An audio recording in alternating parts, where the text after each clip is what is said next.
Welcome, welcome, welcome. Really appreciate everybody being here. I love it when you have a wonderful meeting and filled with neighbors and a community. And on such a beautiful day, I'm just pleased that you're taking some time this evening with us here in Coconino County and the Forest Service and our partners to share some very important information with you all. And my name is Patrice Horseman. I'm the supervisor for District 1, your supervisor here in Coconino County. I've been out here and met many of you, thank goodness. Some of it was very good times. Some of it was, unfortunately, some of the difficult times that we've had here in Coconino County in the last 3 years, having to do with forest fires and post-wildfire flooding. And as you know, the Board of Supervisors has declared that forest fires, post-wildfire flooding, is the #1 risk we have here in Coconino County. And as a result of that, and our #1 responsibility to you is the health and safety of our neighborhoods and our communities. And with that, we have spent, the county and the flood control district have spent over $170 million since 2010. And let's just say that cost is increasing. So after these years of emergency response and our post-mitigation effects, post-wildfire flooding, we, of course, need to do something different. We have to stop that vicious cycle of fires and post-wildfire flooding. Quite frankly, we can't afford that financially. We can't afford that as neighbors. We can't afford that spiritually or physically or in any other way. And so what we in Coconino County have committed to doing, the Board of Supervisors have committed, is we have set aside our flood control district dollars, your tax money to the flood control district, for forest restoration. We have entered into partnerships with the Forest Service. You're going to hear from Matt McGrath and others in order to start what we can to mitigate catastrophic wildfire, and that's through forest restoration work. It's expensive work. We have committed here just recently another $8 million, the Flood Control District Board, which is the same as your County Supervisor Board, to start in partnership with the Forest Service to do forest restoration work on the upper Rio de Flag. And of course, Fort Valley, being right here at the base, really is absolutely in the absolute necessity for you as a community, for us as a county, to start this forest restoration project. So we're really happy, and you'll hear a little bit more from Matt McGrath, oh there he is, about this getting started this summer, which we're very excited about. We are here tonight to share some results of post-wildfire risk here in Fort Valley. And our Flood Control District Director, Lucinda Andriani, together with Jay Smith and others, and you'll have them be introduced here in just a minute, are going to talk about some of the modeling and what we have found and why we believe that the Upper Rio de Flag is a priority for forest restoration. We need to do what we can to mitigate. We know we're never going to stop it completely, but we have things we can do to mitigate the risk and the effects, and we intend to do that. So with that, I'm going to turn this over to people who know a lot more about it than I do. And before I turn it over to the county, though, we do have people from APS who are going to be able to talk to us about some changes that APS has been making, again, for our health and safety. Ryan Wiesner is here. He will briefly present on the public safety power shutdowns. I don't know if you've been reading about this. There is some brochures that he has, so please pick up a brochure, and he's going to talk to you about it a little bit here before we get going. So are you here? Oh, there he is. He's in the back. Nobody wants to sit in the front. Did you notice this? Even if he's presenting, he's in the back. Thank you. Hi everyone, my name's Ryan Weisner. I live out here as well. I'm on the far west end of Suzette, so nice to meet you all if I haven't met you yet. Been out here for 12 years. I wanted to talk a little bit about APS's PSPS program. That's Public Safety Power Shutoff, and it's under our fire mitigation umbrella.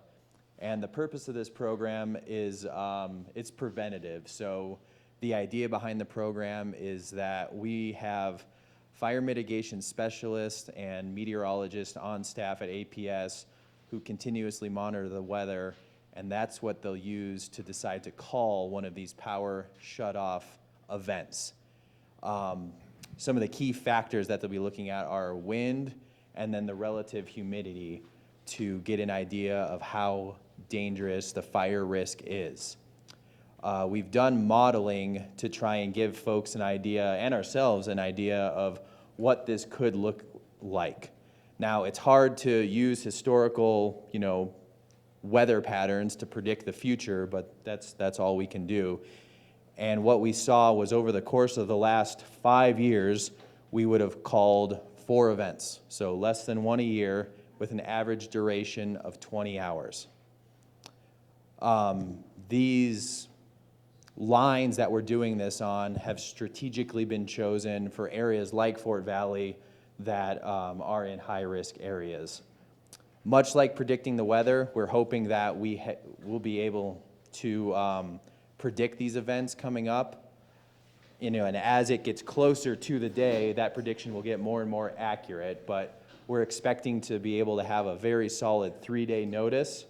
So really, we have a bunch of these brochures up on the front table. You should have gotten them in the mail, but my main message today is to make sure that you're signed up with APS where you're getting the notifications, whether that be text message, email, a phone call.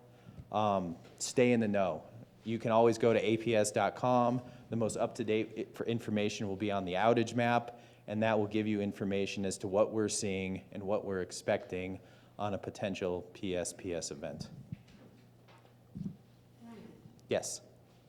In the last 4 years, you say that there have been almost 1 a year? In the last 5 years, we think we would have called 4 events. 4 events.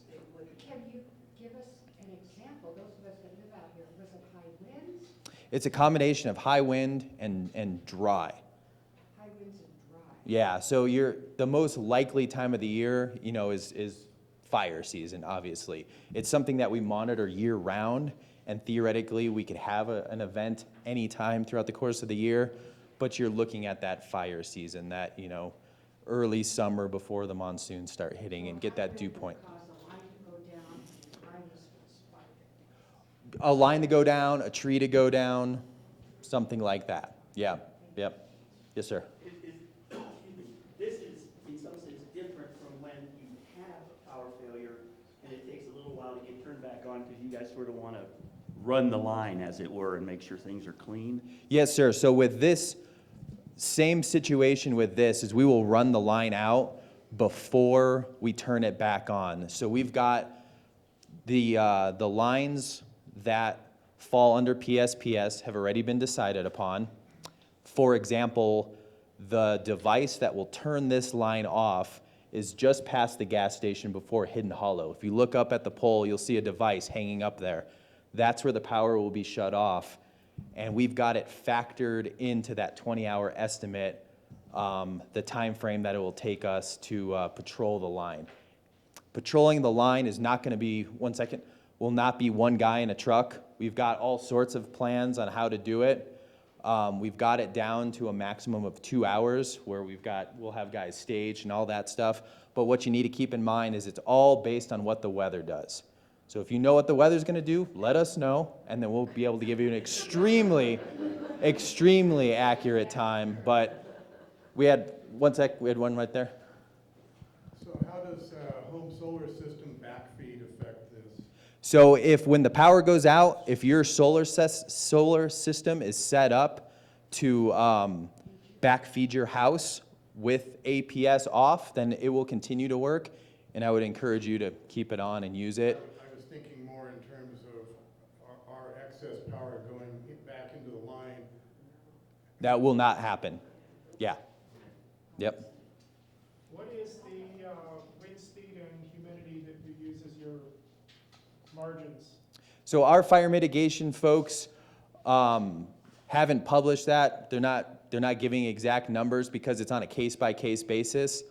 We have a total of 13 feeders in northern Arizona, 4 in the Flagstaff area, 2 in Payson, the remainder in the Prescott area, and it's all slightly different based on where that line is located, what the wind's doing. There's actually like a scoring method that they use. So they'll give a PS score to the upper management, and then they'll make the ultimate call if that line's going to be shut off or not.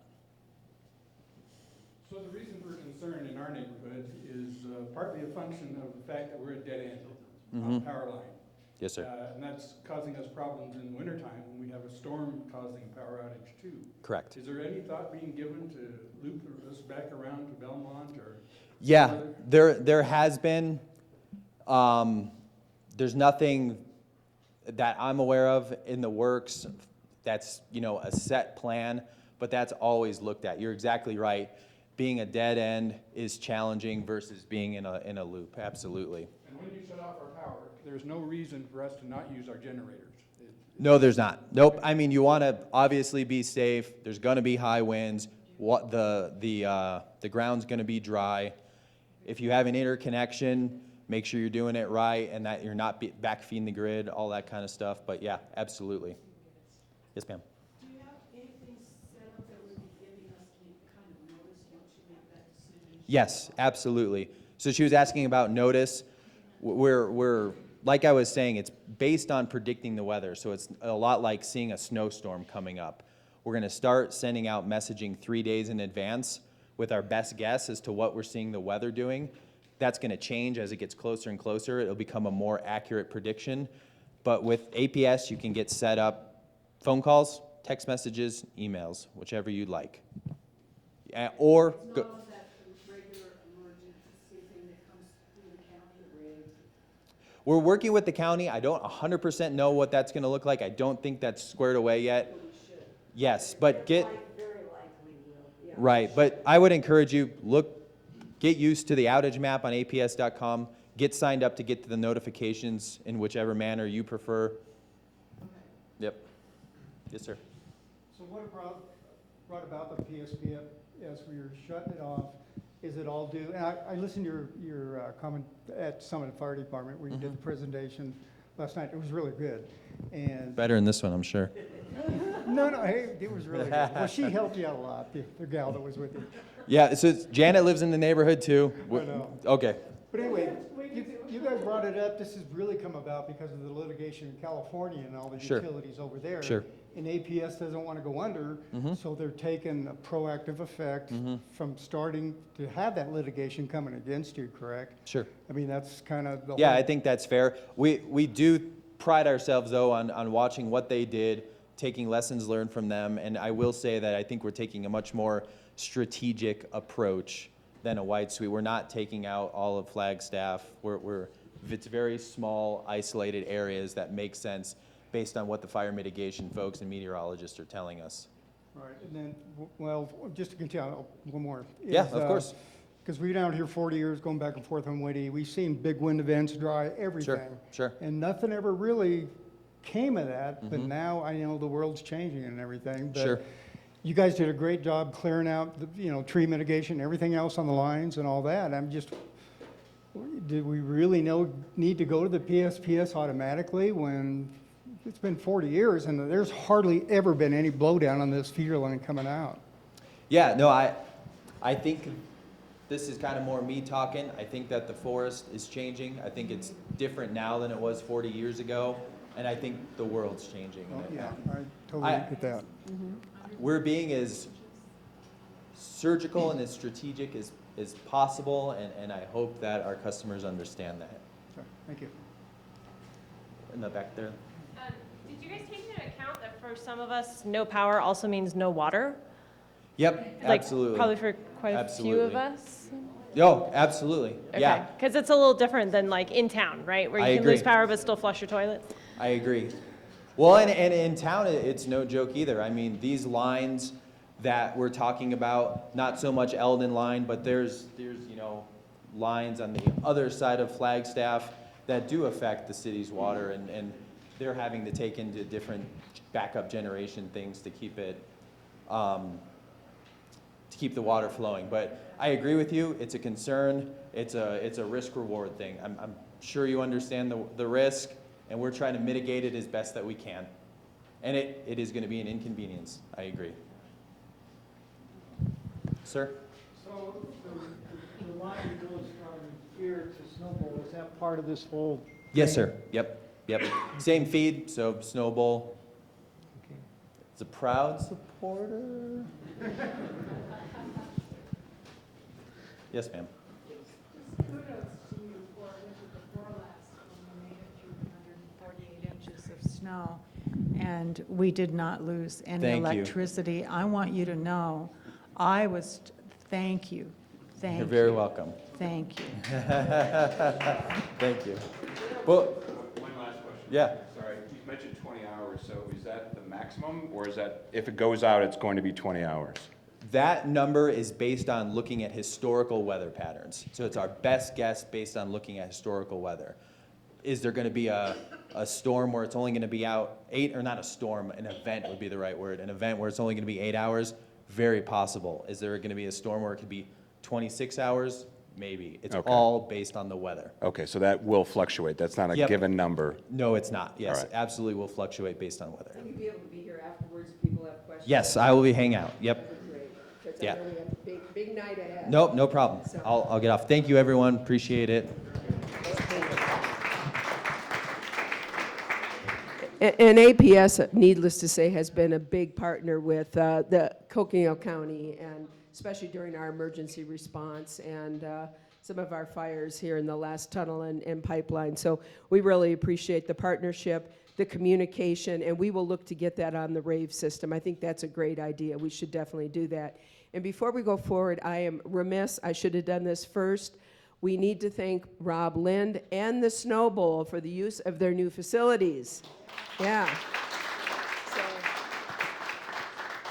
So, some of us remember we were here about 3 years ago, and they were different digs. These are pretty nice. We really appreciate it. So next up, we have J.E. Fuller's study and the pre-fire assessment of the post-wildfire flood mitigation, or post-wildfire flood risk. Joe Loveridge is with us from J.E. Fuller, Hydrology and Geomorphology, and he's going to present the results of our recent study that evaluate the post-wildfire flood risk associated with various wildfire scenarios in the upper Rio de Flag watershed.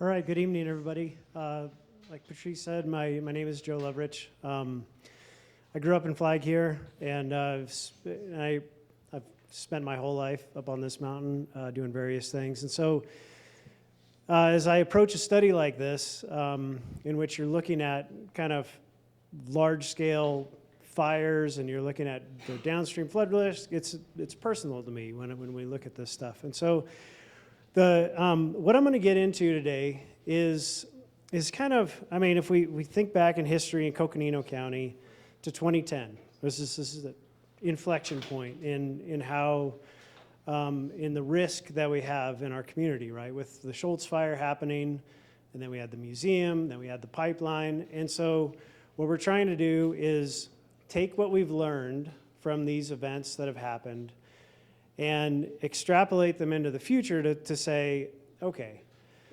the best way we can plan, the best way we can implement mitigation and plan for what potential risk there is to understand what the potential risk that we have. So what is the purpose? Well, we want to understand. Oh, well, this is my outline here. I'm going to talk through a little bit of history, why we study this, some of the variability in our study, what some of the general post-wildfire runoff processes are, why are we seeing what we're seeing with them, and then I'll get into some results from this study. So a little bit of a history here. You go back to the 2010 Schultz fire.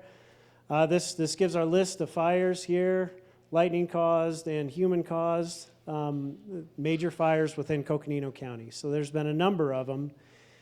Through this whole process, Coconino County has taken a proactive approach of really trying to look into the future and say, okay, how do we plan for these? How do we gain an understanding of what the risk is? And this really helped with the museum fire, and it really helped with the pipeline fire in implementing fast-paced flood mitigation and understanding how to approach these things. So there was a 2015 countywide study, some work in Williams for the Bill Williams Mountain, and then again for the Oak Creek post-wildfire study, and then this recent San Francisco Peaks study. So why do we do this?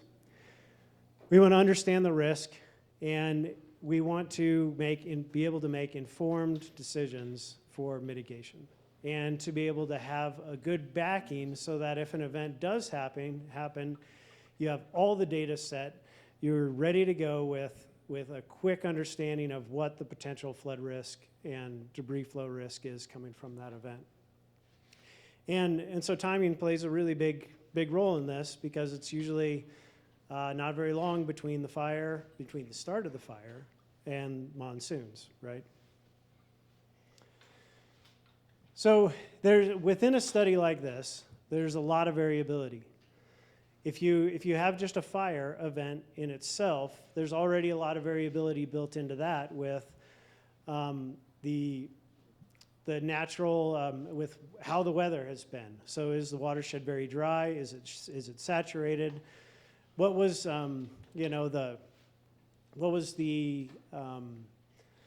what was the exact burn severity in very specific areas? There's a lot of variability in the weather that's going to come over. We don't know if the monsoon storm is going to hit the fire, if it's going to go around it.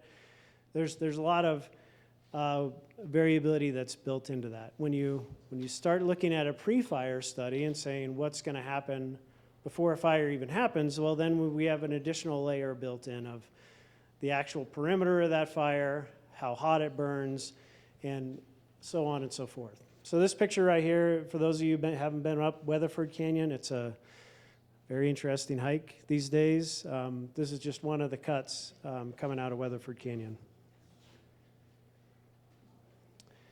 So to give you guys a little education about post-wildfire runoff processes. So when rain falls and it hits the forest, you have a lot of abstraction. You have a lot of rainfall loss in the water that hits the trees, and that gets caught in the trees, and then in the duff layer on the ground. And then the soil beneath has a lot of ability to soak up that water. So it's depending on the soil type and such. When you have a fire, there's different things that happen. So if you have a low burn severity, typically you'll have a lot of the duff on the ground burnt off. A lot of the control burns and things, they'll be at kind of a low severity, and so it'll look burnt, but it didn't actually impact the soil. The root structures are still there. The ability for that soil, the organics are still in the soil, and so it recovers very quickly. With a moderate burn severity, what you start to have are the heat effects of the fire to protrude further into the soil. So you have a layer then of ash and soil without any organics in it. And there's nothing left to be able to hold that soil structure together. Once you start moving into a high burn severity, that profile goes deeper, and you end up with soil that really has no organics in it. And there's nothing left to hold that soil together. So, and there's no tree canopy to then take some of the energy of the raindrops that are actually hitting the soil and hitting the ash. And what that does is a compounding effect of starting to move the ash, starting to move the soil, and one drives the other, and you end up with some of the stuff we've seen on the pipeline in Schultz Fire with debris flows, those big cuts that I showed you on that previous picture. So this is really important to know. This is the baseline for post-fire flooding.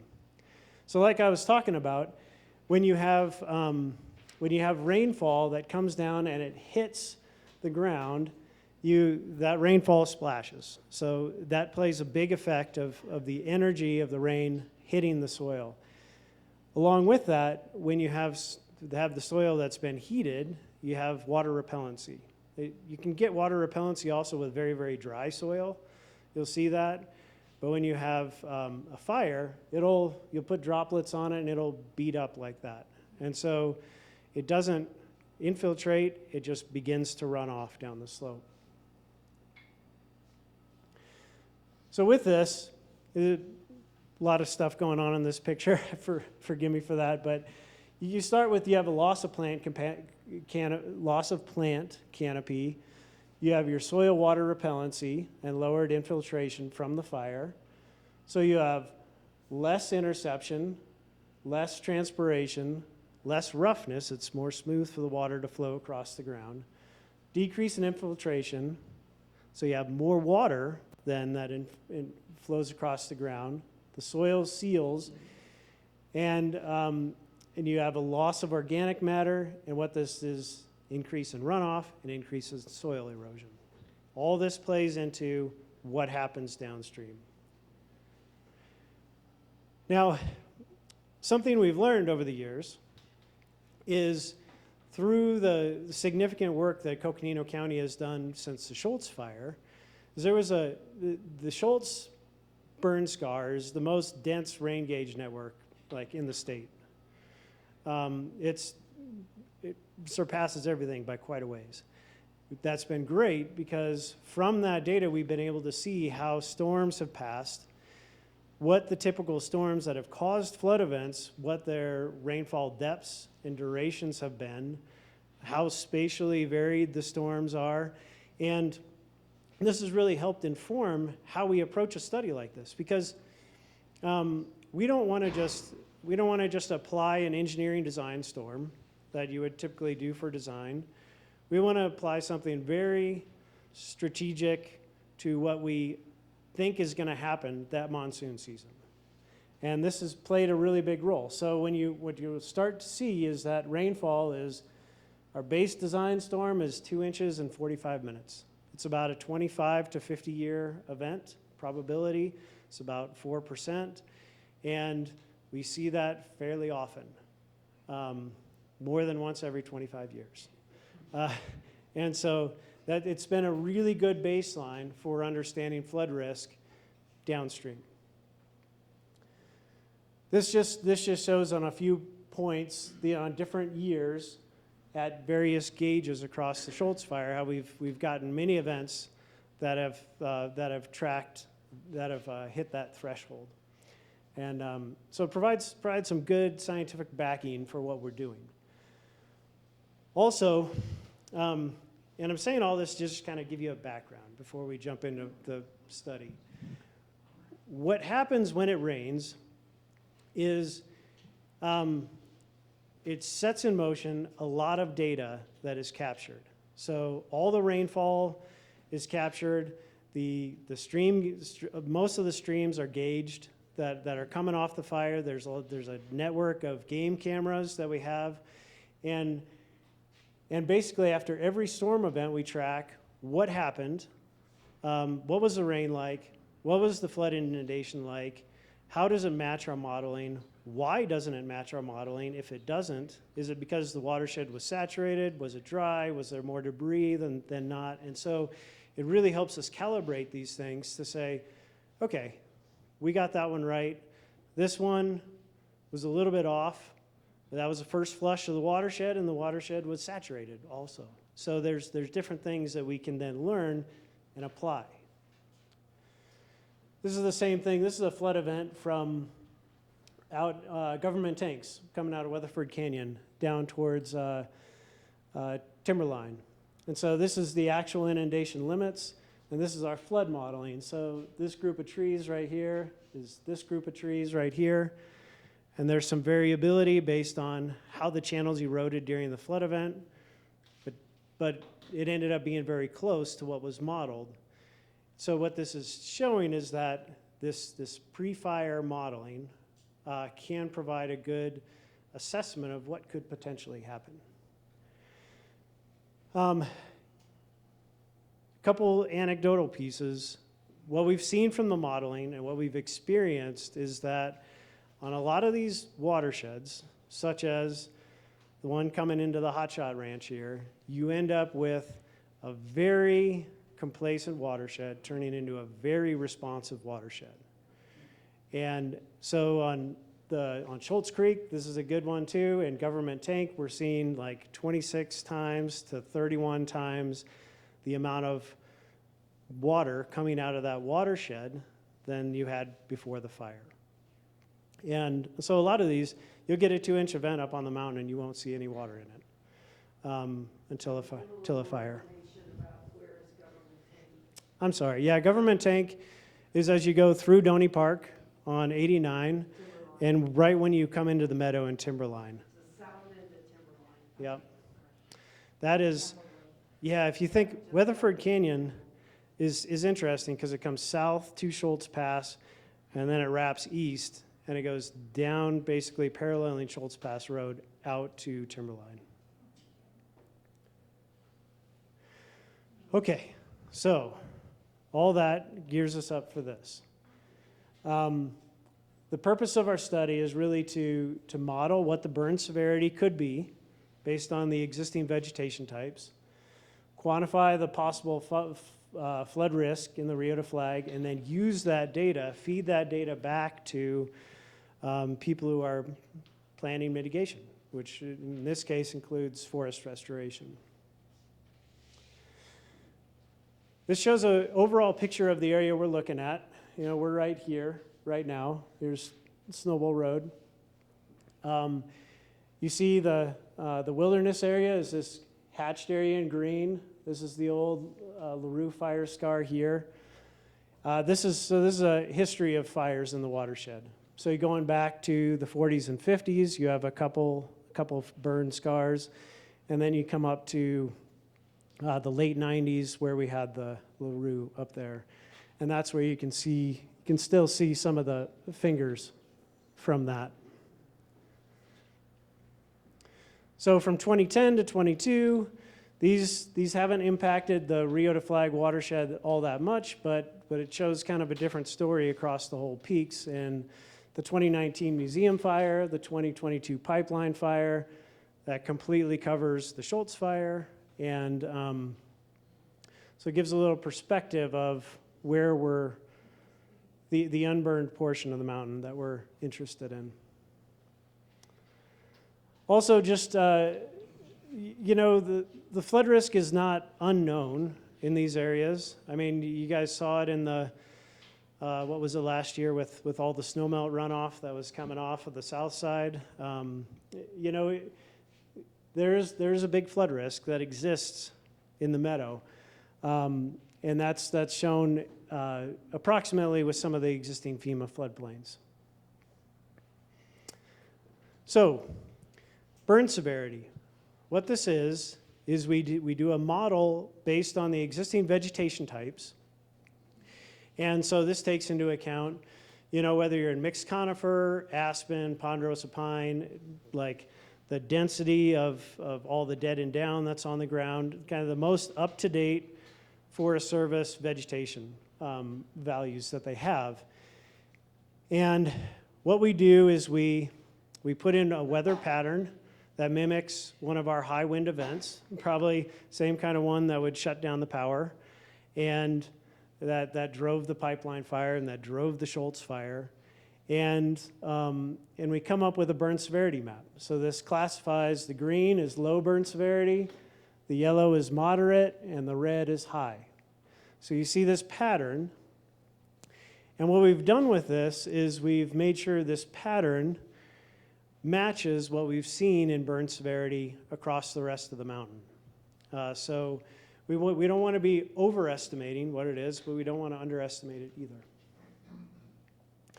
Also, what we're showing here is we divided the mountain up into three, well, actually there's 5 burn scenarios built into this. So a burn scenario is a fire perimeter area.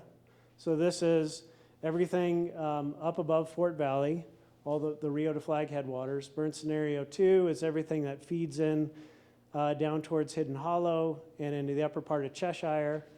And then burn scenario 3 is burning the rest of the Schultz Creek watershed.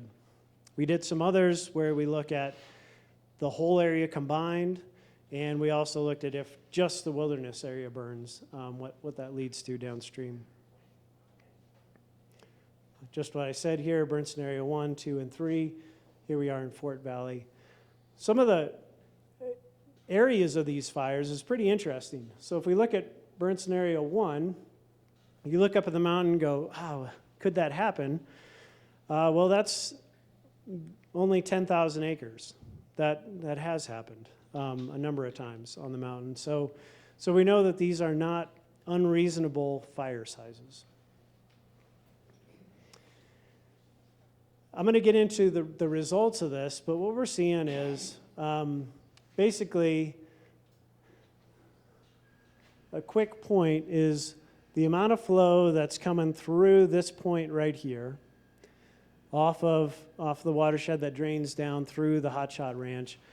That you could see up to about, we're at about 31 times the flow rate pre to post fire, which is very similar to what we saw in Schultz Creek and across the timberline area. What does this mean? I'm going to show you two different maps. One map is of that 2-inch and 45-minute event, and then the other map is a relative probability. So this relative probability is we look at multiple storm events that could happen, multiple burn scenarios that could happen, and if you overlay all those results onto each other, you start to see hot spots of where it's always going to be wet, or as you move out to the edges where it takes a very, very specific fire and very specific storm to get it wet. So the more yellow you are, the lower probability it is. The more red you are, it's going to see water most of the time. So this is what our model, I'm going to focus on the upper area here, but we really track this all the way down through the city, all the way out to Country Club. So in Fort Valley, where we're looking at two different things here. Flood depths. This is the same color ramp that you guys have seen on every other flood map that's been done for the fires recently. So light blue is 0.2 to 0.5 feet, so up to 6 inches. Darker blue is up to a foot, and then the greens go 1 to 2, then 2 to 3. Yellow is 3 to 4. Orange is 4 to 5, and purple is above 5. So you start to see these patterns, right, that can happen across the meadow, and it really gives you the ability to see which areas are going to see the most water, and which areas it's going to be shallow enough that it's not going to that could be handled with low sandbags, shows the areas that are going to be deeper depths, and it gives this understanding of how it's going to happen, how it could happen. The relative probability you see here, this is where it really highlights areas that are really going to be wet all the time, right? This area is pretty obvious, coming down to the Snowball Road crossing here. And you start to see patterns moving up through here have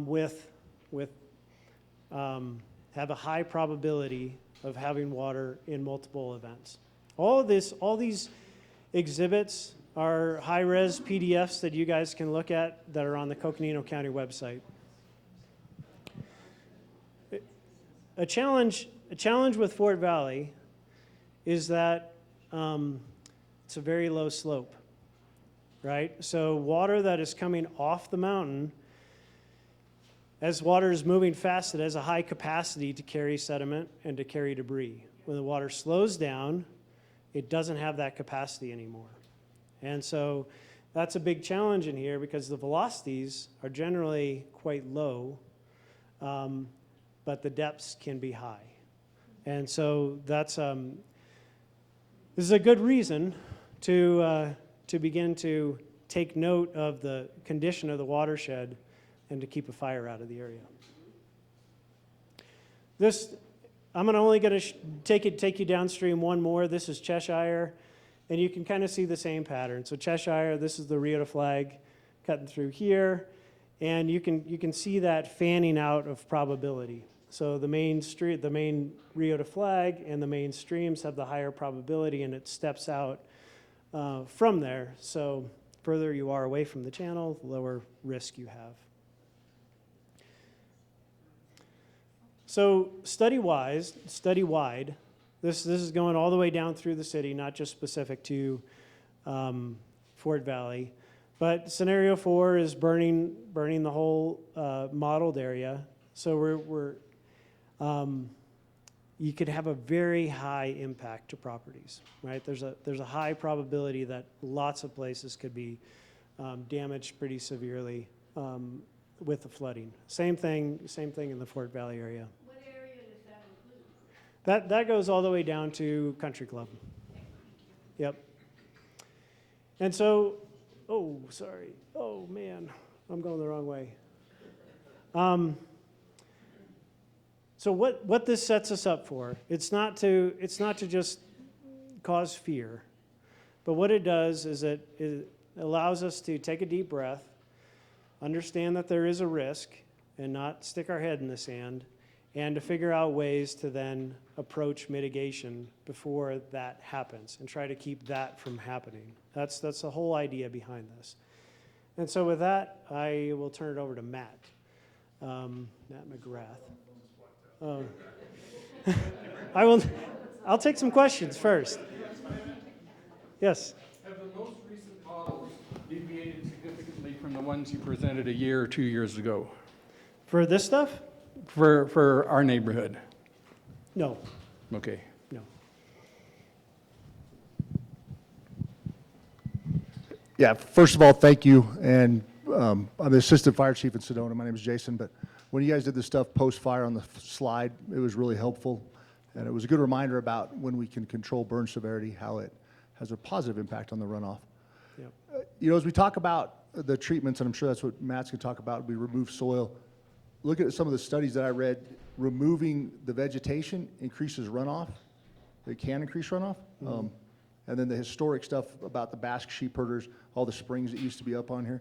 I'm just wondering that, especially with all the sediment that's filled in the Rio de Flag and the impacts of it going over the bank in some places during the flooding event we had last year, is the mitigation work going to create a flooding potential if we don't address the condition of the waterway? That's a good question. And that is something that we have not modeled. But yeah, you can see increased runoff, and really you should, because you have less trees, you have more healthy watershed. But no, we have not modeled that. Yep. Hello, Joe. Hi. Have you also looked into what would happen if south of Bearville was to burn, like A1 Mountain? What would be the impact with flooding? So back in 2015, when we did our countywide study, we also did Fort Valley was one of the pilot areas that we looked at. And in that, we had burnt really the whole watershed. So it burned everything back towards A1. With this one, we were just focusing on really what's coming off the very steep slopes on the mountain, on the peaks. And so we didn't model those drainages coming off a wing and A1 out there. While those do pose a risk, it's a different type of risk because you can have increased runoff, but you're generally going to have shorter channel segments that are going to experience erosion, less debris potential, and less sediment and less overall effects of that fire on the flatter, shorter end of the watershed on that end. But no, we didn't dig into that on this study. Yep. So the head of the Rio de Flag is up on the mountain, right? Correct. Yep. Okay, so what makes the houses like over on the corner of Suzette and Bader flood? Where does the water come from there then? Because the kind of comes away from that area, but I've seen those houses in 2 feet of water. Yeah, so that's a good question, valid question. Is our burn scenario that we burnt, we had to pick a scenario, we just burnt everything north of Highway 180 and this watershed divide for this study. So when we do these models, you have, everywhere that you're modeling, you have rain on that portion of the model. So the rain in our model falls, and then the model calculates how that water runs off. So you are seeing some water back in here from the 2-inch event from rain that has fallen locally, but this area in the modeling is not burnt. So you're seeing a lot less water than you are seeing coming from the north. Does that make sense? There's a little stem comes down underneath where your speaker symbol keeps popping up. When you drive up Outdated Road. Yeah, up here? Into 180, there's a swamp. Right. Yeah, so if we go back to, let me just show you. Right here. So this is the edge of the road here. This is Highway 180. All of our burn modeling was north of 180. But this whole area here, this blue line, is within our modeling area. So it's raining in our modeling area over this whole area, but this has remained unburnt in the scenarios that we're showing you today. Yes? You said that it's in the model a 31 times flow rate for your burn scenario. How did that compare to last year's spring flood event? What rate did that, like, so that people can kind of get a general idea of, is it 5 times worse, 10 times worse than what we had in that spring runoff? You know, what's interesting with that is I was looking at that while it was happening. And I don't know what discharge that flood event was. I mean, it was mainly snowmelt coming off the south side, right? Not a lot of snowmelt that was coming off higher elevations on the peaks. And so the inundation limits down here, you know, in this lower part of the meadow, it looked pretty similar to what you're seeing on our maps. But no, I don't have a really good comparison to that. Yeah. Yes. Right. Look at the line of 180 and the Snowball Road and all of that orange, which is high, just north of 180. I don't see any embankments there that would cause that to puddle up. There is enough embankment to cause the water to spread a bit. It doesn't get super deep. I mean, you're getting into 3 to 4 feet deep when you consider the depth of the water that's going to be going over the road and in ditches and upstream of the road. It doesn't take a lot to cause that depth of water. Wow. Right there. A Yeah. lot of nice houses in there. Mm-hmm. I think for the sake of time, let me pass it on to Matt here, and then we can get back to other questions after that. Great. Oh. Good evening, everybody. My name is Matt McGrath. I'm the district ranger here on the Flagstaff Ranger District on the Coconino National Forest. For those of you unfamiliar with the Flagstaff Ranger District, it's basically everything that surrounds the city of Flagstaff, including all of the acres around here that we're talking about. As the district ranger, I'm responsible for everything that goes on these acres. So if there's something that you like, please let me know. If it's something that you don't like, well, that is also my fault, and you can also let me know that too. But I want to, first of all, thanks to Provider Horseman for inviting me to join you here today. I very much appreciate it. And then I was telling Rob earlier, and I think it was already mentioned, this building, the first public meeting of my career here in Flagstaff was in this building in January of 2019, and it looks a lot different than it did in January of 2019. And that was, like, I think, my third day here, and it was a meeting about snowplay and snowplay traffic on 180. Which has been lingering, but haven't had quite as many meetings about that lately. So what I'm here to talk to you about is kind of the most important work that I do, and probably like 90% of my time, And I have up here kind of my unofficial forest restoration objective, because you hear about forest restoration, and we're always talking about forest restoration, we're working towards forest restoration, and what does that mean? And really for me, it is we are working to reduce the potential for uncharacteristic fire that would affect the peaks and downstream communities. So Joe talked quite a bit about the effects of uncharacteristic fire, and that's what we're trying to avoid.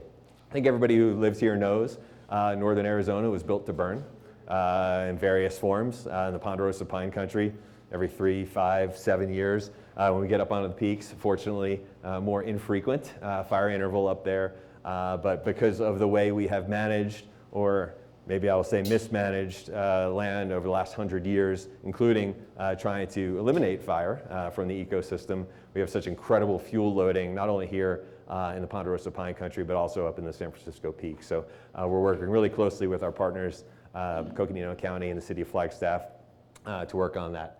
We have 3 primary tools that I want to talk to you a little bit about tonight. One is mechanical treatment. That's big machines out in the woods, cutting trees. We also do what sometimes you'll hear me refer to hand thinning, which is pretty self-explanatory. The smaller trees, that's where we have hand crews go out and kind of reduce some of the smaller trees.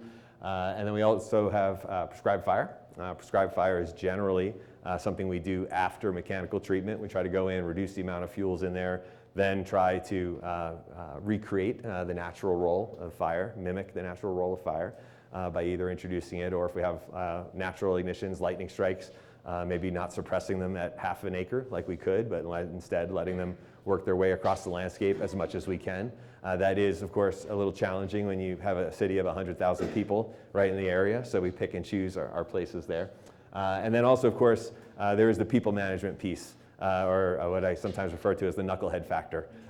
Trying to, we have, and one of Joe's slides showed all of our recent fire history, and it was about an even mix between lightning strikes and human caused, and both tunnel and pipeline, a couple of the ones we're really talking about a lot now, both human caused fire. So what can we do in that regard to reduce those things?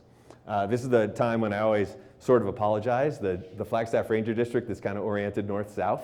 So every time I put a map up on the screen, it always comes up kind of tiny. But just to give you an idea of the overall scope, the colors on this are all of our timber projects. It doesn't matter, the colors are related to years, but it doesn't particularly matter. I'll talk to you about some specifics.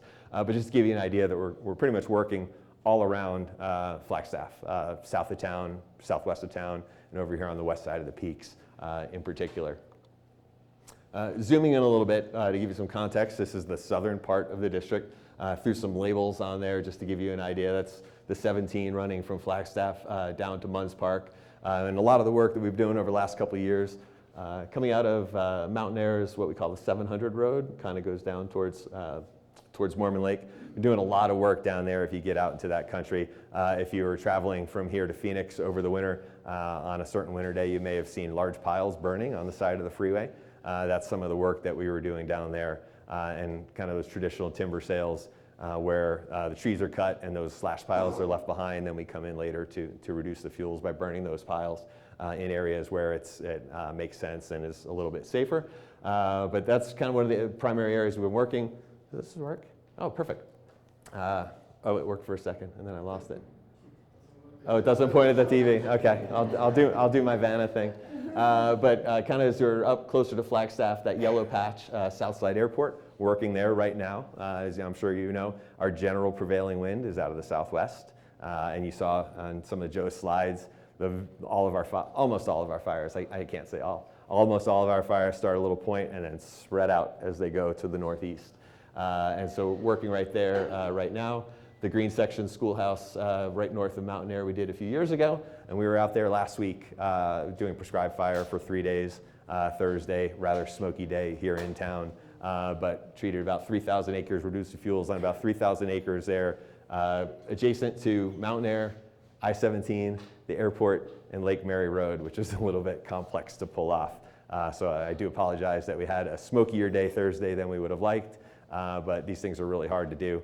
We were looking at doing it the week before, and then it snowed on some of those acres. So, and while I'm glad, I'm never complaining about the rain and the snow. I'm very happy about that. But we were actually looking for like a 10 to 12 day stretch of relatively dry and good southwest winds to get a lot of our spring prescribed fire done, and just haven't had that opportunity. It's been kind of hit or miss.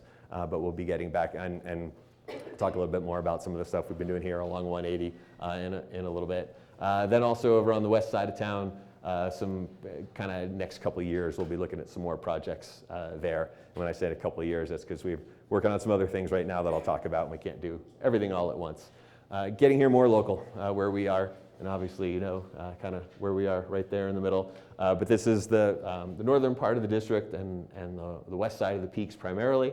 Again, this really reflects not only the Ponderosa Pine Belt, but you know, the prevailing southwest winds. And so to reduce the threat of uncharacteristic fire to the peaks, this is the area that we have to work, an absolute shared priority area for the Forest Service, Coconino County, and also the city of Flagstaff that we've been working in quite a bit. I do want to make sure I mention A1 North was brought up. What if A1 Mountain? A1 North sale was awarded a couple weeks ago, and so they should start working in there. I don't know if they'll get in there this season, but probably next year. So start seeing some immediate benefit or risk reduction at least in A1 Mountain. I'll zoom in a little bit here more as we get into kind of this upper Rio country. I will. This map looks similar, or sort of similar. It has a Joe Lovrich style to it. I saw Joe's much better with maps and graphics than I am, and I saw a previous presentation of his, and I said, hey Joe, if I give you some of our data, can you put it on one of your maps? And he did, and he didn't bill me for it either, so thank you very much, Joe. I appreciate that. So here we are. Again, this one's at a slightly different angle than the one Joe sent, but there we are. Right there in Highway 180 going up. And so these are the Upper Rio projects I'm going to talk about in a little bit more detail here. There's 6 of them, and actually really great, making really great progress here. Also like to show this map to you. For folks, I mean, obviously you all live over here, are familiar with the terrain and the country, but sometimes when I just show a 2D map and you're just looking at it flat and you're like, I don't know, it's hard to tell. But here with the topography and the terrain and kind of all sort of ending in a bullseye right there at the peaks gives you an idea. So after I say that, then I do go to the 2D map just because it's easier to point at sometimes. But again, I'm not great with maps or GIS, so I kind of hand drew with a mouse clicker. This is the Upper Rio drainage, just to give you an idea of the formal drainage. But we have projects that are across the drainage boundary because fire doesn't care. A fire coming out of that Durfer sale that would impact the peaks and would chew around the south side of the peaks and would affect the peaks just as much. So a lot of times we talk about Upper Rio drainage specifically, and this is all risk reduction for the Upper Rio drainage, but some of it is outside of the drainage proper. So I have a list here of 6 projects I'll talk a little bit about, and it says priorities, but really it's more of a timing priority because of where projects were in planning and where we're going. I think I've been talking about these 6 projects, especially with Lucinda and Jay, quite a bit over the last year. And it was always like, give me a few months. We're going to start making some progress on this stuff. Okay. Thanks, Lucinda. But really pleased to report some great progress here that I'd like to talk to you about.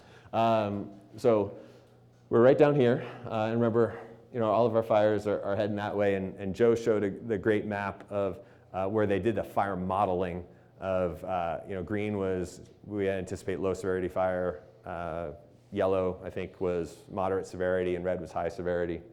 And so what we're doing with these projects is trying to turn red to yellow, or maybe even green, and yellow to green. So to reduce, when we do have a fire in this area, because it's impossible to prevent fire in northern Arizona, when we do, it'll be able to be more of a natural low to moderate severity fire rather than the high severity. And basically high severity is when you see the matchsticks, essentially. There's more technical soil science in there, but when you see the matchsticks, generally that's high severity, and that's when you're going to have the most flooding and for extended period of time, because those trees are going to be there as matchsticks for a while and nothing is going to grow back for quite some time, and things grow back differently. I think as Ryan was saying, things have changed over 40 years, and like the radio fire over on the other side of town from 1977, we replant in there every year. We put another couple hundred acres of little trees in there, and maybe 5% of them take. It's warmer, it's drier, and so when we lose these more natural areas, they're not coming back the same way. They're coming back differently.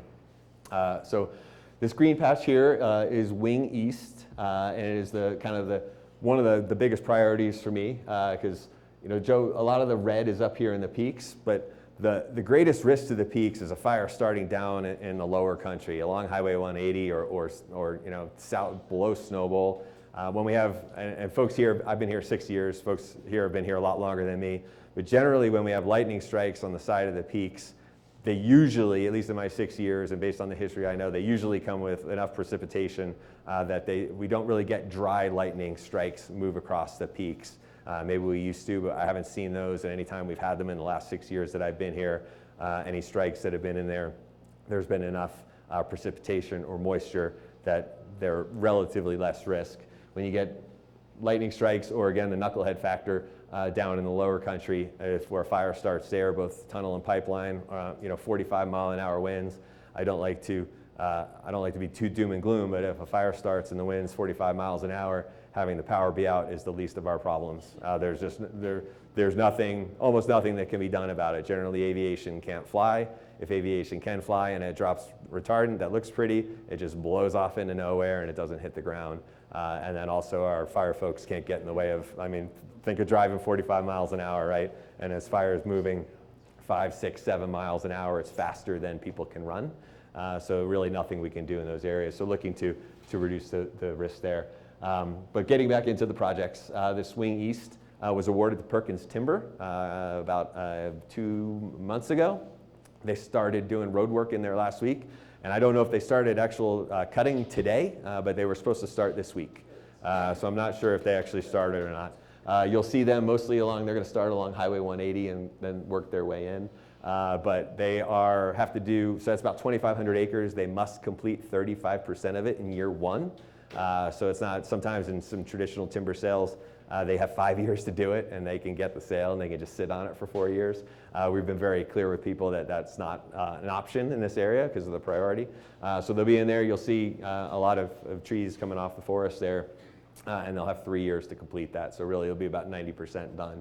One of the big things we've done there is we're also funding, so our trees, you probably know, don't have a huge amount of value. Most of our trees, when they're cut, they go down to the valley and they get turned into pallets, or sadly and ironically turned into like commercial firewood and come back up here and go to the Maverick and then they go back out onto the forest. Or as a pallet, half the time they go back out onto the forest and a big bonfire too. But there's not a lot of value, and so we're fortunate when people can take it. But then we always wind up with those large slash piles left behind. And I mentioned those down off of the 17 north of Munns Park, where we were comfortable having those large piles. We're pretty comfortable we can get in there and burn them in the winter with enough snow. And then one of the risks to those piles is, you know, they burn and they smolder for quite some time. They're not like a little campfire that smolders for a day and a half and it's gone. They smolder for weeks, for months. So one of the challenges is we try to get in there right before, and the Weather Service isn't here, but I won't pick on them, right before we get a fair amount of snow. We need snow that's going to land and we need snow that's going to stick. It gets harder and harder these days. Last 2 years, I mentioned the 148 inches of snow at one point. Like, last 2 years have been great for pile burning, let me tell you. And we did almost 400 in the Dry Lake Hills, which were really risky piles, but they turned out to not be as risky as they could have been because we had that snow. We can't count on that. So in this area, we're actually funding the operator to remove all of that biomass. So they're cutting the trees. They're cutting the trees, they're taking the trees, and then instead of having those large piles left behind, where we generally have to let them sit for about 2 years, and then we go in the winter, and so we're not going to do that here. So those piles are going to be removed with the timber, and what that does is it accelerates our entire time frame. We'll have a better opportunity to be able to go in with prescribed fire, or if we have a natural fire there, it'll be much likely lower intensity when we have all of those fuels out. That is expensive work. It's about $4.5 million, and the Forest Service, it's just a service contract. We're just paying someone rather than a timber sale where they give us a nominal amount of money. We're like, just get this stuff out of here, here's the money. And so we're really excited to see that work get going. Along with that is, or adjacent to that is, this is called Hawk.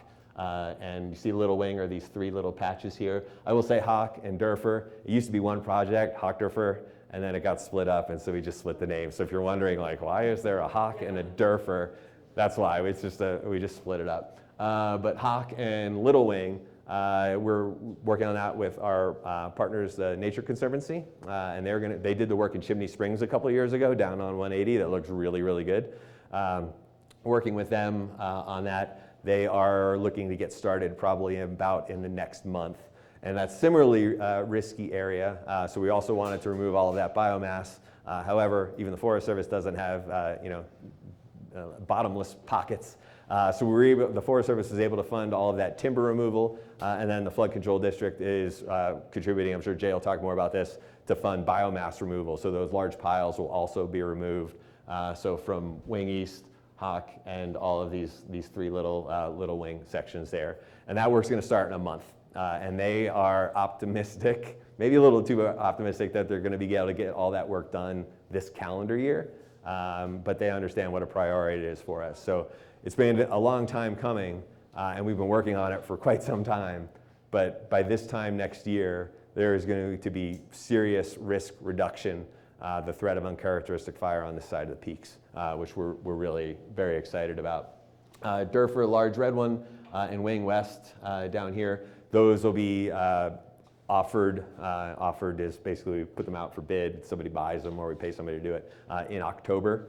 And really that's just a matter of, there's gonna be so much work going on here for the next year or two. We'll offer that, and then folks will have next year and the year after kind of step ladder, because there's just not enough operators, there's not enough timber operators in northern Arizona to do all of this work at one time. So we're kind of phasing it, but that's why we went to the two most important, fire right here, directly going at the peaks. So those two will be get done, and then these two will go out in October, and then you'll start seeing work get done there next year. Another one I want to mention, particularly timely, is this black crosshatch project, which is called LaRue. And so LaRue is a steep slope project that we are working on, environmental analysis, the NEPA process that you may hear, and you may hear people curse about. I don't curse about it, it's not that bad. We're working on a NEPA process there for another project, and that will be, the difference there is you get into steep rocky slopes, and steep rocky slopes, just imagine trying to drive even a UTV on steep rocky slopes like this, it just doesn't work. So it's helicopter logging. So we'll be looking at, that's about a 1,500 acre project. It's on both sides of the peaks, kind of goes up towards the wilderness boundary here, and it kind of fills in the gap between Wing East and the peaks. And so the reason I'm particularly mentioning that is that went out for scoping, or like our first public comment period yesterday. So a press release from the Forest Service went out. If you're into the Facebook, it's on our Facebook page and all that stuff. And there's a 30-day comment period if you would like to. And what it has is just kind of what we're proposing to do there, thinning, basically just another thinning project. But if you'd like to get into the specifics of how thin or what we're going to do with it. And we've been talking quite a bit with the county and the Flood Control District about that, because that's really expensive work. And so we work with our partners to be able to fund that work in the coming years. So Hawk, Little Wing, Wing East operating right now. Wing West, Durford operating next year. Meanwhile, we're doing the planning on LaRue, and then LaRue will probably be the year after that. So just kind of phased work. But for the next several years, you'll see a lot of work being done over here on the west side of the peaks. Do want to talk just a little bit about prescribed fire. This is Wild Bill. This is the Snowball parking lot, the big parking lot up at Snowball. Somehow it doesn't look like 1,000 feet above, but when in the photo it's kind of flat. But do want to talk a little bit about prescribed fire and why we do it. I think folks understand why we do it. We're trying to mimic the role of fire in the landscape, but exactly how and why. And so really what we're trying to do is introduce low and moderate intensity fire during favorable conditions. Favorable conditions are when it is, we have better humidity, when it's a little bit wetter, when we have the right wind. People say, oh, the wind's 10 miles an hour, you shouldn't burn. A lot of times we need 10 to 50 mile an hour wind to burn, especially in the pine needles and grass to get a fire to carry. Also to move the smoke out. And last week, like on Thursday, we were waiting for the wind to turn. We actually had a weather service person with us that day. And it was a tough weather week last week. We were waiting for the southwest wind to kick in and blow the smoke out. It just never came. And I will offer, and I know that smoke impacts are inconvenient to everyone. They're life-threatening to some people. I want to acknowledge that. But like one day of significant smoke impact bought probably 3, 4, 5 years of pretty important risk reduction from uncharacteristic fire in that area. south of the airport, Lake Mary Road. So I know it's inconvenient, and I know it's terrible, and I live here in town too, and I know it sucks. But really important work, and we do our best to do it with a wind that's going to get it, or if it's warm enough to get it up. This is a good fire. You see the smoke's going up, and then it's moving out north of town. And there are people who live north of town who are impacted, but if the smoke gets up in the air like that, it's less of an impact rather than just settling. And then all of that is to reduce the amount of fuels, and then we have a better opportunity when we do have a fire in less favorable conditions, which is basically July, June or July before the monsoon. There are fewer fuels there, and it gives us a chance to suppress that fire. This is the area north of the peaks. We were in there last spring, as you can see all the snow that was there. And just want to mention that there's a lot of planning that goes into these projects. I don't know if you know the Coconino 250. It was a 250-mile running race was last week. And it started in Black Canyon City, and then people ran 250 miles up here. I looked at they have, like everybody has GPS trackers on them, and you can watch them. I looked like 4 hours into it, and I'm a trail runner, I like to run. For 4 hours into the race, I would have been dead last in the Coconino 250, and I would not have gotten much further. But people were saying, hey Matt, why are you, and they ran literally right next to that fire south of the airport. Like a half mile was our fire line, right? That's terrible, sucks. People were saying, Matt, why did you choose to do it today, these days? Like this race is only one time a year. Why did you choose to do it? I said, well, I had tried to choose to do it a week earlier, and it snowed, right? And so then we had to bump it back, and it just worked out. And so there are impacts to that, but when we're planning for something, it's not in February. I can't look at the calendar and be like, I'm gonna do that on May 8th and lock it in. So I just wanted to share that with folks. This is our, again, way less cool maps than Joe provides, but we're right here, as you know. And so this is our this year and next year kind of prescribed fire plan. Don't hold me to it. Our plans change pretty regularly. Like the units are the same, but this black crosshatch is stuff that we did last year. It's called Wild Bill. We did this part of Wild Bill, I think, on Monday or Tuesday. We tried to do this. And it was not going anywhere, so we didn't do it. It just the smoke. That's a case where the smoke, it just would have sat and funneled down to Belmont, soaked in the 40. It would have been terrible. Looking to get back out there next week when the wind's a little bit better. But if I had overlaid all of the timber projects that I was just talking about, they would all be right here. And so what you see is the timber and then also the rest of the Upper Rio area using prescribed fire to reduce the fuels also. And that's and what we'll be doing there is prescribed fire first, and then we'll be offering those as timber sales probably 3, 4, 5 years. But we have to, once we offer it as timber sale, you see the orange paint show up on the trees. That paint's ridiculously expensive. It gets hard to burn that area if we have the trees painted, so it's kind of delicate balance there. But you'll see us getting back in here, and then next year. And again, I just constantly do this when I'm in front of a map. That southwest flow that's going to bring a fire up to the peaks. The vast majority of our work is concentrated in that area. And then this is the southern part of town. This is all that stuff that we did last week, and then the crosshatch that we did last year. So building, a part of the plan is building off of what we did last year. So an example is last year, this was like 900 acres, that crosshatch, because it was right along Lake Mary Road. And so kind of put that buffer in and then used that southwest wind for our new prescribed fire this year, and we know that we've got that 1,000 acres of recent burn that it's going to go into where it's basically going to stop it. So 1,000 acres last year, then we were able to build on that with 3,000 acres last week, which is a pretty big number for us. Want to talk about the people part, the knucklehead factor that I say, and I don't mean to make light of that because the knuckleheads cause the tunnel and pipeline fire and other fires all the time. We have year-round camping and campfire restrictions surrounding the city of Flagstaff. And again, for folks it's hard to see, we're right over there. We're on the edge of them. And that's twofold. One, it's so that people don't set up a camp outside your fence if you live right there along the national forest. And also, we don't need people having fires right up along people's backyards, essentially. And then also, really just don't want fires like the pipeline fire was right here, tunnel fire was right there. We're in areas that were already closed to fires. So a lot of times people say, Matt, go into fire restrictions, ban campfires out there. already prohibited in the most important area, and then those two were started in that area anyway. Becomes an enforcement issue, which is a challenge. We've got 850,000 acres. It's hard to find everybody. And one of the values of the no camping area is some people just find it irresistible to have a campfire when they're camping. And so we know it's easier for us to keep people from camping. And so if they're not camping in that area, they're probably not going to have a fire in that area. And so that's the reasoning behind that. So year-round restrictions there. Then you'll also hear about stage 1, stage 2 fire restrictions as we get warmer and drier. In a typical season, we go into stage 1 fire restrictions like May 20th. So we're very close to that, but we're not going to go into restrictions this year. It is all science and indices based. We basically fuel moisture, temperature, humidity, all the things that you can imagine. But we won't have to go into restrictions just yet. One of the things that we're looking to do, and this is something that we're looking to, I think Ryan talked about it, is there are times of higher risk, right? And red flag events essentially are those times, especially for the power company.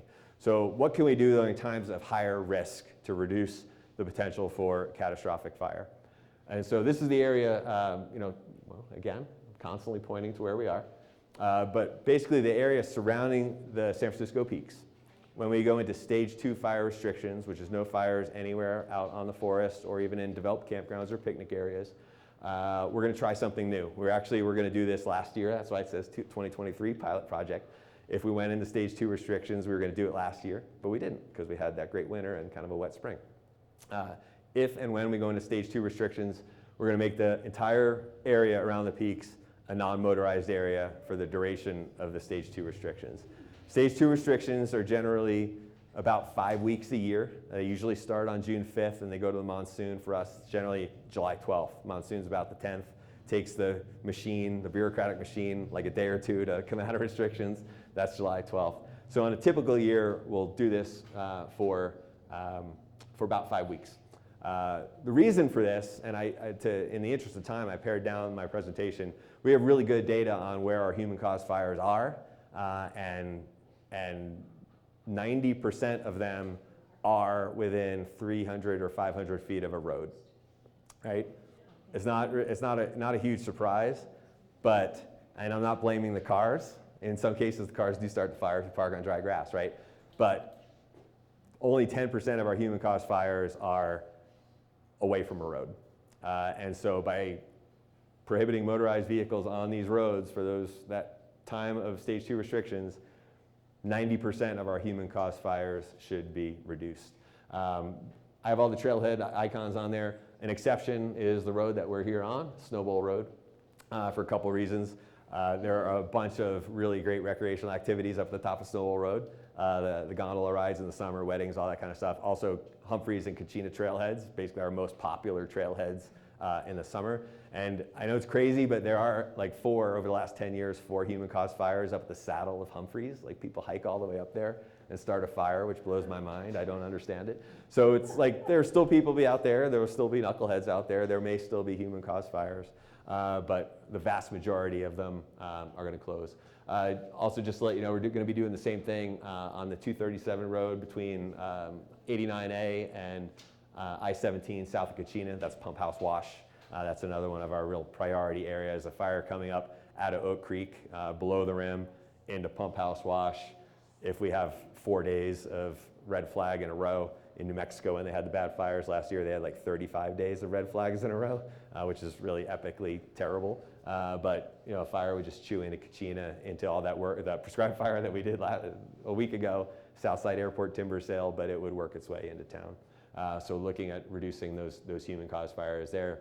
To make it more palatable, people who really like roads, we'll be closing 7% of our roads for like a month out of the year, with the acknowledgement that these are some of the 151 Hart Prairie is like a lot of people's favorite road, and I get that. But trying to strike the balance of providing access to people, like this is public land, people should be able to enjoy it, but this is also where we live, and one dumb person lighting toilet paper is costing $100 million and flooding people's houses, right? And so people say you're punishing everybody for the sins of a few.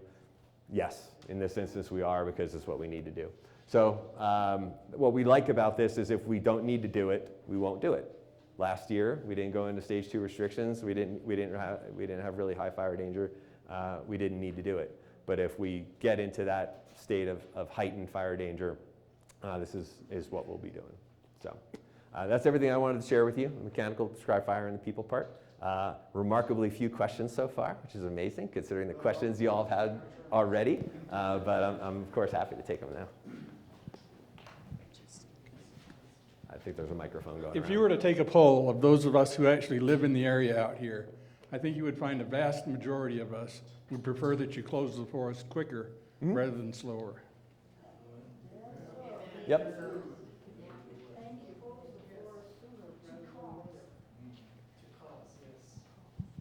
Hey, Matt, thank you.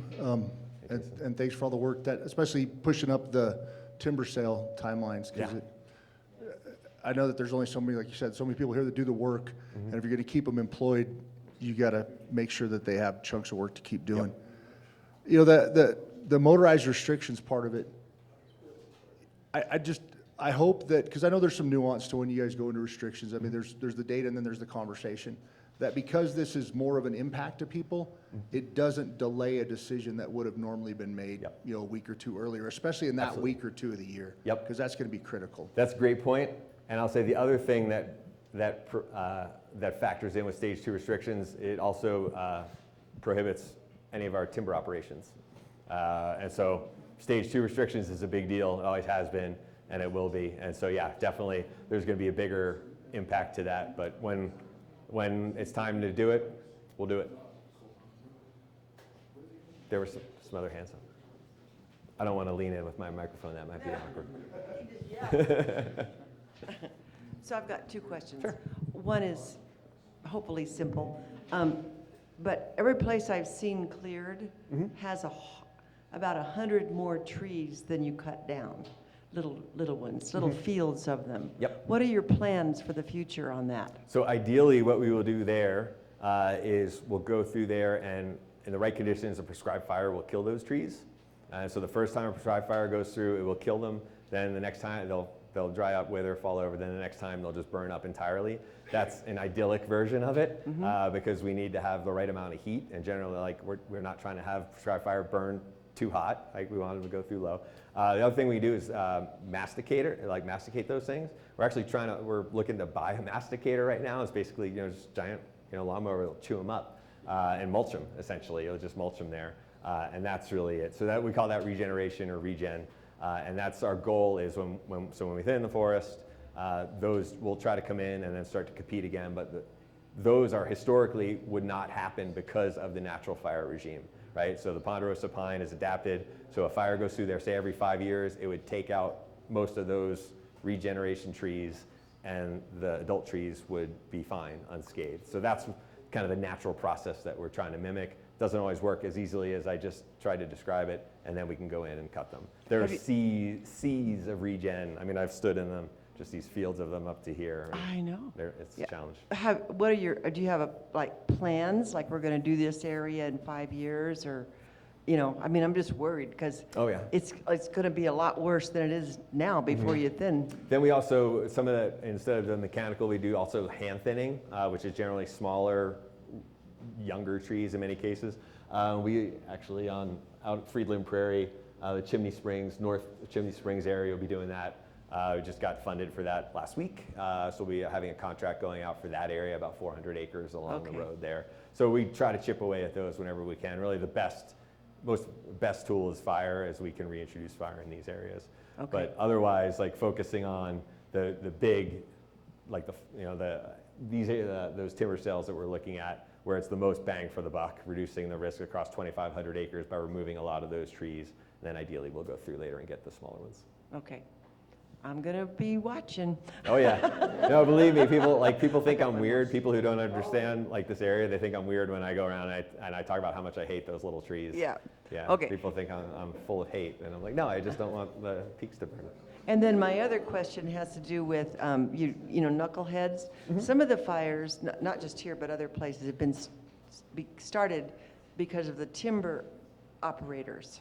That happened Because on they museum. weren't careful, Yeah. right? So are you requiring extra things from them so that that can't happen again? There's always a lot required of them. According to the investigation, that operator followed all of the regulations. I wasn't there, so I don't know. But so after they shut down, they have to stay on site for a period of time, usually an hour, and they have firefighting equipment. In museum, it's not in an unelegant way to say shit happens, right? And it's a serious thing, so I don't mean to minimize it, but like a spark blew off somewhere and it sat overnight, and then the wind picked up the next day and caught it. Like maybe 99 times the wind wouldn't have blown it into anything. That day it did, and I don't mean to minimize it with my language, but we're doing everything we can to prevent those things from happening. Also, I think all the operators, that's kind of a wake-up call for people. Just like anecdotally, we had better adherence to fire restrictions last year, I think, because every tunnel and pipeline were fresh in everyone's minds. Even visitors, I think, right, just understood the trauma that the community had been going through. So I think operators are very careful. They don't want to be the one who starts it or is responsible for it. Yeah.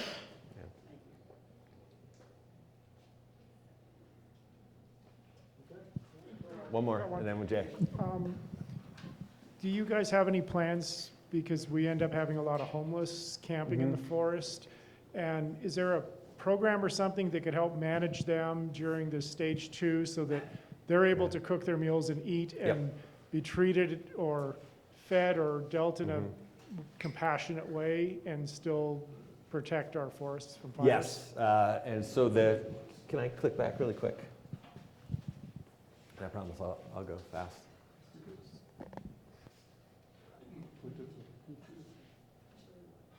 Oh, it's getting ready to go to sleep. Oh, automatic restart. Oh no. 8:00, we have until 8:07 p.m. Well, I don't have to talk about that. But so yes, and really this is a community-wide issue, of course. And so when I talk to the Board of Supervisors, they're very concerned about that, and also the City Council when I do a similar presentation, and the City Manager has been clear. So they're working with a couple of nonprofit groups in town, and the Flagstaff Shelter Services and the folks who have the shower bus driving around.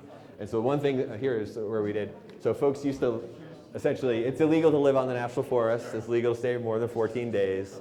Some people have no choice, and so they wind up there. That 164B road where folks used to really live on. So last year we added that to the camping, the year-round restrictions, right? And so folks now have, exactly as we suspected, they moved across the highway to the 222 road, which is not a particularly better place for people to be, but two things. One, it is literally a mile or two further away from the peaks, which gives us more time to respond. And also folks are along that 222 and then the 171 road that goes down to Belmont. I don't mean to say folks are hemmed in because there's a lot of space there, but folks are more concentrated. And what we found last year is it is easier for us to patrol. And so basically when it starts to get warm and dry, one of our fire engines, one of the little pickup truck type ones, basically does a lap of the 222 road, the 171, probably the freeway, and then back up 180, takes them an hour or whatever, and then they do it again. And then we have other people who do the same thing. And so there's a lot better compliance when people know that we are there. And we can't cover everywhere, but now that folks are more in a more specific area.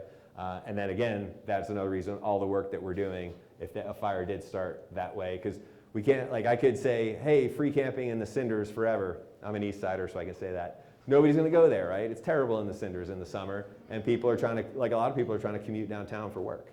And so so as we push them further out, also the further out we push them, the harder it is to find them when they have a fire. So there's a lot that goes into it. But yes, we are trying to be sensitive to people's human plight while also reducing the threat of the characteristic fire.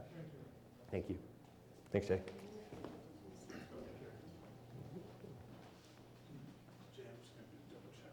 Okay. So I'll start off real quick while he's checking that. There's my Bill Williams Mountain project with the helicopter logging.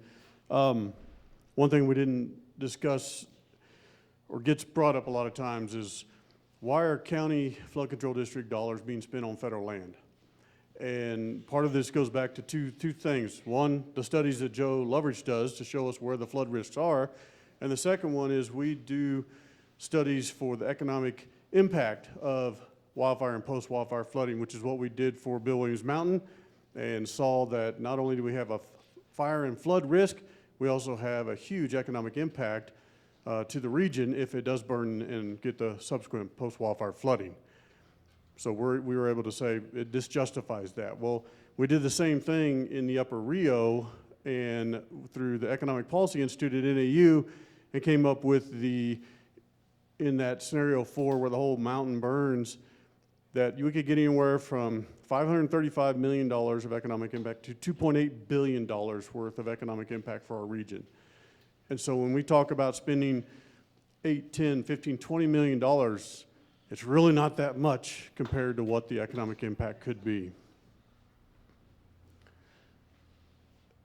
As Supervisor Horstman discussed earlier, the Board of Directors for the Flood Control District, which is our Board of Supervisors, this year, because we have Bill Williams Mountain going, it was our #1 priority for the last few years. We've spent several $1 million there already, and we're about 40% done. We talked with the Forest Service, looked at their funding this year in what we call fiscal year 24, and we decided to put, there it goes, $5.6 million into Bill Williams Mountain this year to be able to then kind of hand it over to the Forest Service to continue funding the rest of that project so that we can now start focusing our dollars in the Upper Rio. And so we put the remainder of my budget of $7.6 million of $2 million into the Upper Rio, where Matt was talking about the Hawk, which is right above Wing East. And we want to put our dollars with the Nature Conservancy to help remove that biomass, because we really don't want to see the Forest Service burning piles in this watershed right now. We want to remove that biomass. He's getting there. This is the kind of logging that probably needs to be done in LaRue. This is what you'll see in LaRue. You'll see the helicopter. It was done as part of the museum fire area, that whole Dry Lake Hills area that the city was doing. Thank you, Joe. And so you will start seeing probably 2026, we hope to get into LaRue. That is now one of the highest priorities for the county. And the flood control district is to get those acres treated. We still have to look and see, what's the fuel loading. Like on Bill Williams Mountain, we're seeing 60 to 80 tons per acre of dead and down wood. Now, it's not just the living trees. That's the dead and down that's on the ground. When that burns, you want to talk about high severity. That's as high as it's going to get with that severity, and you cannot stop it. So that's what we have to look at when we go into these steep slopes, is not just the live trees and thinning that, but what's the dead and down, and it's just a little bit more difficult. You're trying to helicopter dead trees out that want to break apart, so we use baskets, we use different things and mechanisms, and that's what TNC is going to help us with. Any of this information, if you want to, you can go to our Upper Rio Restoration website and find a lot of this information and keep yourself updated on that. Another project that we are doing through the Flood Control District, we've just applied for a grant through America the Beautiful grant process. We talked with Alan Hayden with Natural Channel Design, who's done a lot of the work around here with Schultz and with Pipeline, trying to kind of, once these fires happen and those floodwaters come down, they cut through the watershed, the natural watershed that spreads out, that alluvial fan, and so they no longer work. And so we have to go back through and recontour those and get the water to spread back out and drop that sediment. Well, the deputy chief of the Forest Service was here looking at the pipeline flooding, and he just made the offhand comment. He's like, what if we went in ahead of the fire and actually did some watershed restoration work? We're like, great, we'll be the pilot. Let's do that. And so we're kind of saying, hey, help us fund this. So we put in for that grant. And what we're looking at here, again, this is Highway 180. and Snowball Road. This is that first hard curve that turns to the right, and you've got the Hot Shot Ranch, is looking at doing some work. The meadow already has a small, slightly dipped channel, so it's already kind of incised channel there.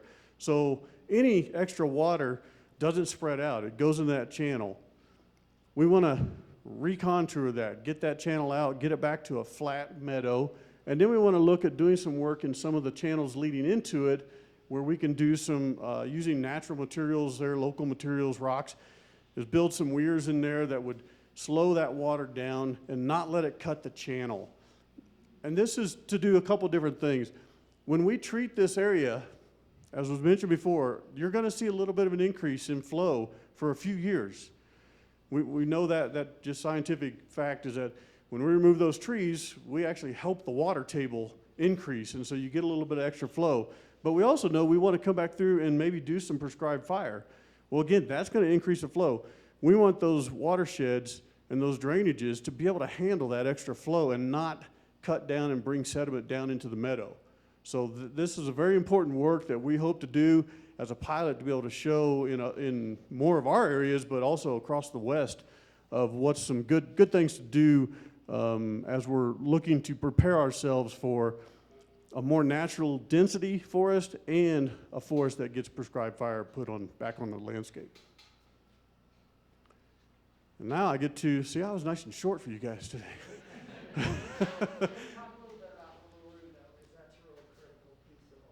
The LaRue project.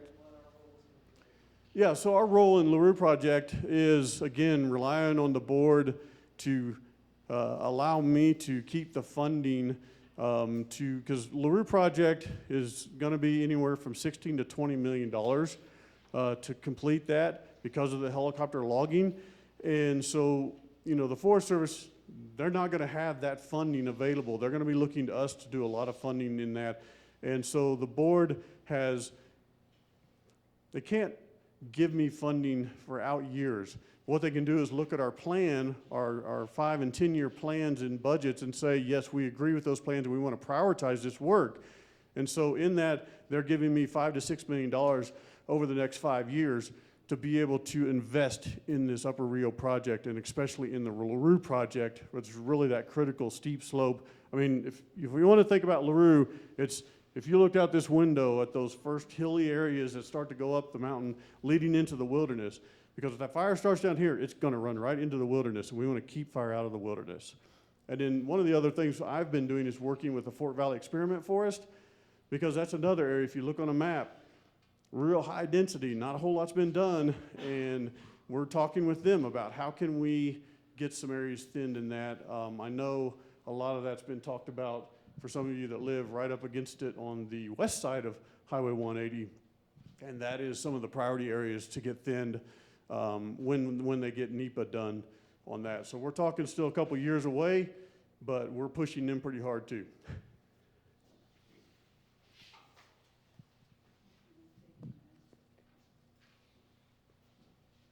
Thank you, Jay, and thank you, Matt, and the others.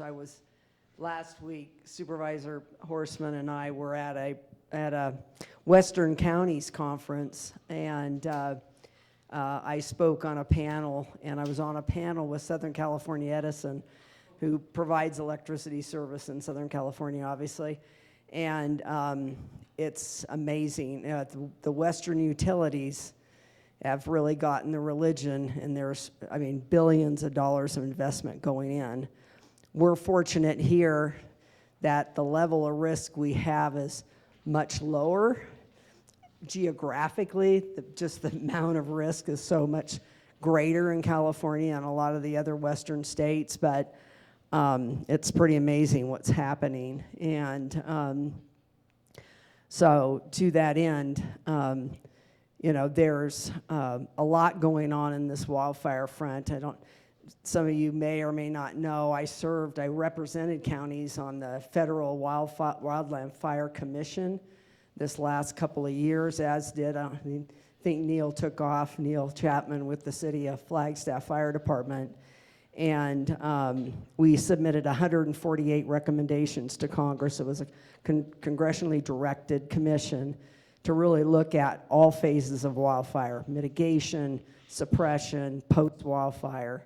And the county districts has been very involved in advocating, been on the speaking circuit and spending time in DC really trying to influence. And we're really fortunate in that Senator Kelly has taken a leadership role. In fact, right before I came to this meeting, I was on, and we're going to be meeting with his staff. They're putting together a pretty substantial bill to introduce into the Senate. And likewise, we're working on the House side as well to really try to address wildfire issues. So there's a lot of work being done, not only at the at the local level, but state level as well as federally. So, and it's really important that you advocate too. They need to hear from you that these issues are important. And Matt mentioned that LaRue, this project we just spoke to, he's in the NEPA process now. Comment on it. And, it's really important to say, this is important. You need to do this. They need to hear those comments, So with that, I want to talk a little bit about the flood risk in Fort Valley. We've talked about, Joe certainly presented, and Joe's done a lot of the work over the years here, having done the study back in 15, and we came out and did that presentation as well. And then after that, we did the initial engineering assessment. Some of you I know were at that meeting, and we shared the results of that study as well. And really, when we looked at Fort Valley, and this isn't post-wildfire, this was, I'll say, quote-unquote, normal flooding. When Fort Valley has experienced the greatest flooding has been usually rain on snow. That's been some of the bigger events. Those of you that have lived here a long time know that. And so we looked at that, and we looked at, well, what are the mitigation opportunities? And unfortunately, it's a very, very challenging area. And part of the issue is, to mass the funding now to actually do mitigation, flood control work, more traditional type flood control work, channelization, detention, retention, those types of measures. Takes a tremendous amount of money, as we're seeing. We're now up to spending $130 million north of town dealing with post-wildfire flooding. But probably for this area, then we estimated it was probably 6 to 8 million. You could probably easily double that now. We're going to need federal funding. To get federal funding, you've got to meet a benefit cost analysis. So, and you have to compete nationally for projects, of which, frankly, we've never been successful, even for post-wildfire. Now, we've gotten funding. We've gotten a lot of funding, as I just mentioned, but none of those have come through more direct funding opportunities, primarily Natural Resources Conservation Service. They have a post-fire emergency watershed protection project funding that we utilize for the vast majority of that work. And then Matt's funding us to the tune of $42 million for on-forest forest restoration, watershed restoration work, which is the game changer. So, and that's part of what we want to model here, is doing that proactively. So I have put into the budget this year a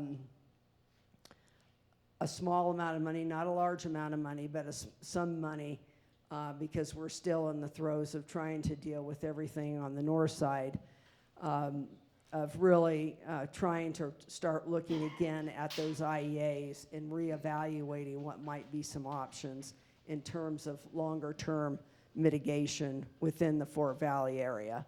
So we'll keep you posted. If it, it still has to go through the budget process, but we'll carve off a piece of that funding to start looking at Fort Valley again and really try to look at, okay, what might be some things that we could start building into a plan for when we do have funding again, and be able to then start investing in those projects. Fort Valley is at high risk. Out of that IEA process, the only project we were able to get done, given the successive post-wildfire incidences that we have was a project in Mountain Dell that was able to be done basically because of the cost benefit, and we were able to cobble together a fairly small amount of money and get that project done. We haven't, none of the rest of the areas we did, Munns Park, Fort Valley, Mountain Dell. What else did we do, Jill? Yeah, Kachina Village, Mountain Air. We haven't been able to fund any projects anywhere beyond there. So that's the plan, is to start picking that up again and really moving that forward. But really the priority now is investing in the forest restoration, because even your rain on snow events, they're de minimis compared to if that mountain burns, what's going to happen, as you saw the 31 times, and whatever we construct for any, events in Fort Valley, because likely we'd be maybe doing 10, maybe 15-year, a 10 to 15-year rainfall event mitigation level. It will help if you get a fire, but it won't address the level of flooding that you would actually see. So forest restoration has to be the #1 priority. So I think that I've covered most of those points, and we can open it up to any more questions that you have of anyone that spoke. Yeah, Susie. The FWP or F? Yes, Flagstaff Watershed. Yeah, wasn't that designed to do something with the Rio too? Oh, Well, they focused on the Dry Lakes area primarily, and then Observatory Mesa, and they're going to do a little bit of work out in Mormon Mountain, and that's really, that money basically has been expended, or close to being expended. So that's where that stands at this point. Other questions? Yes, ma'am. Yes, well, first of all, thank you so much for all that you've done. I really appreciate it. As you're looking at going after even perhaps some federal funding, I wonder if, since you have our email addresses, or we could go to the neighborhood site, if you could give us some links or some names, or target when you need us to comment and give supporting statements, whether they be generic that you can use in any kind of grants or as needed. I know many of us out here, we would be very willing to jump in and help Great, you with that. fantastic. Thank you so much for sharing that. And yeah, we will. And Sean, write down to make sure we do a reminder in a couple weeks to make comments on the LaRue, because again, it's important that they hear what's important to you. And if you have concerns or things you really support about the project, you need to share those. They need to hear that. So do that. Thank you. And those of you, I hope you're receiving my newsletter. I try to get it out every couple weeks, or I wish I could, every couple months. A lot of that information I do share, but you make a very good point. We can also follow it up with some emails, and we will do so. I think that's an excellent idea. So, but please, if you do not receive the District 1 newsletter, please sign up, and we'll be sure to add you to the newsletter list. I'm working on another one now, and of course, a lot of what we're talking about will be in there as well. And this presentation is on the website, which is on the upper Rio de Flag piece that was on your seat. If you didn't pick one up, there's probably more out on the table. But all this presentation is on there, all the study results, all the detail is there. So feel free to dig in. If you have questions, Sean, let's set up an email for answering questions. The other thing we can do too is, I know Forest Service is pretty good about announcing, but if we know that there's going to be specific things going on out here, we can, once we have your emails, that's what's really important. Your neighbors that aren't here, let them know. Tell them, go on, get us our, and Cindy does a great job. And so, we get things out to Cindy, but make sure you're getting the information.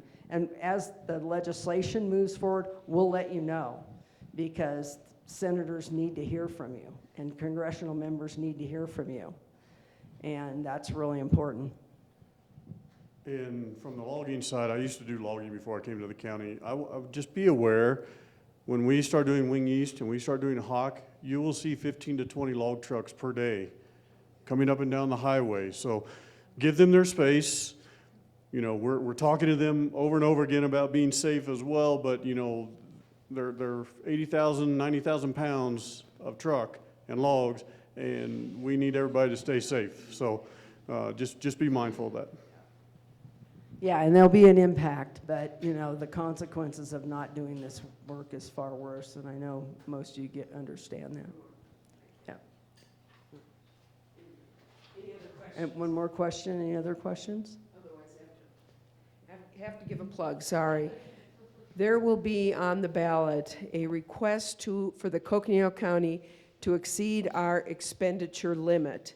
Now, what that means, and we'll get more, and if you've read my newsletter last time, you probably got some information, but what that basically means is you have heard the cost it is for Coconino County to assist, for example, partnership with the Forest Service, to assist in the flood mitigation, to do the kind of the flood mitigation work we need, even outside of post-wildfire flooding. We're talking millions and tens of millions of dollars. There is, in 1980, there was a formula that was devised which limited the amount of money that counties could spend.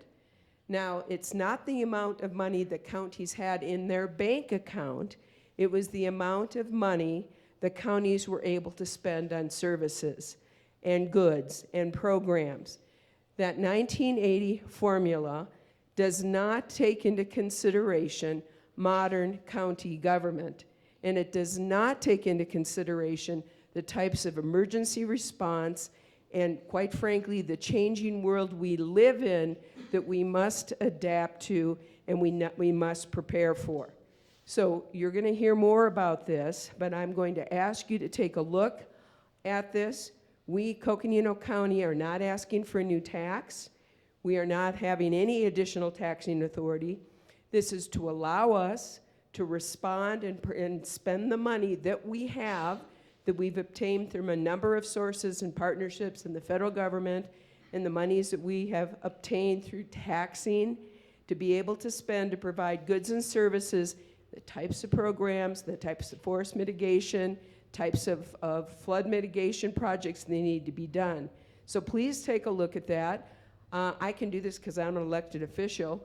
I urge you to vote to exceed the expenditure limit. We need it so we can continue to serve you and we can continue to do what we need for the health and safety of our communities. So thank you.